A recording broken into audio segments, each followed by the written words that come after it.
Kentucky asks Supreme Court to resurrect abortion curbs by reviving lawsuit. Written by Matthew Vadum from the Epoch Times on November 1st, 2020. Kentucky Attorney General Daniel Cameron is asking the U.S. Supreme Court to revive a state statute that banned a gruesome abortion procedure known as dilation and evacuation, which is typically used after the 11th week of pregnancy. The petition seeking judicial review in the case known as Cameron vs. EMW Women's Surgical Center was filed with the Supreme Court on October 30th. In a press release, Cameron, a Republican, said he wants the highest court in the land to consider the American Civil Liberties Union's challenge to Kentucky's life dismemberment abortion law, House Bill 454. The statute passed by the General Assembly in 2018 prevents abortionists from performing gruesome dilation and evacuation procedures on a living unborn child, the release states. Then Governor Matt Bevin, a Republican, signed the bill into law in 2018, but it didn't come into force because the ACLU and the Louisville Surgical Center obtained a court order to block it. Earlier this year, Cameron's office argued in favor of reinstating the legislation on behalf of the Cabinet of Health and Family Services, CHFS, before the Sixth Circuit Court of Appeals, but the appeal court upheld the permanent injunction against the law, and CHFS Secretary Eric Friedlander opted not to appeal. Friedlander is an appointee of the current governor of Kentucky, Democrat Andy Beshear. In 2019, U.S. District Judge Joseph H. McKinley Jr., who was appointed by former President Bill Clinton, held the law would create a substantial obstacle for women seeking abortions in Kentucky and therefore ran afoul of the U.S. Constitution. If the act goes into effect, standard D&E abortions will no longer be performed in the Commonwealth due to ethical and legal concerns regarding compliance with the law, McKinley wrote. Cameron appealed the ruling, and an appeals court found that the statute imposes substantial burdens on the right to choose. According to Cameron, the D&E procedure involves tearing a child apart in the womb while he or she is still alive, but HB 454 requires the abortionist to provide a kind of coup de grace, causing the unborn's child death before dismembering them. The passage of House Bill 454 by the General Assembly represents Kentucky's profound respect for the dignity of human life, and it will pursue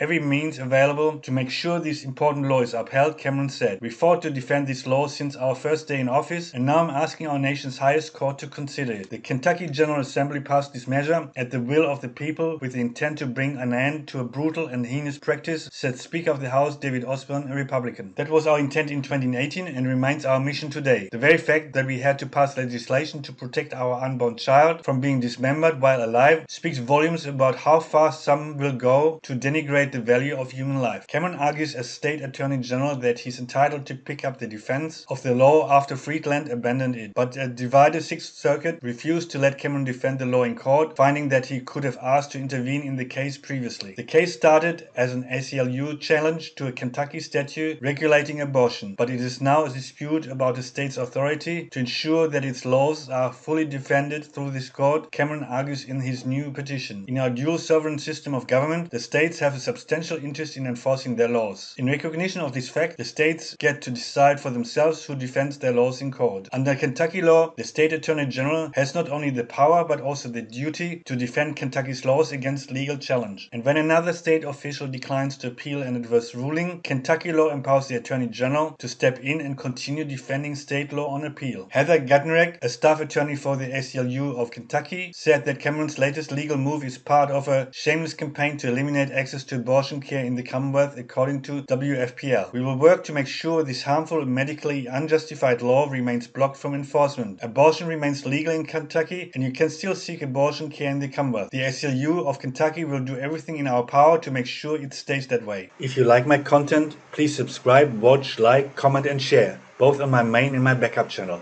I cannot rely on YouTube to recommend my videos to other people, if you know what I mean. And of course, join our Facebook group. The link is in the description. We have a strict zero tolerance, shoot at first sight policy towards trolls and shills.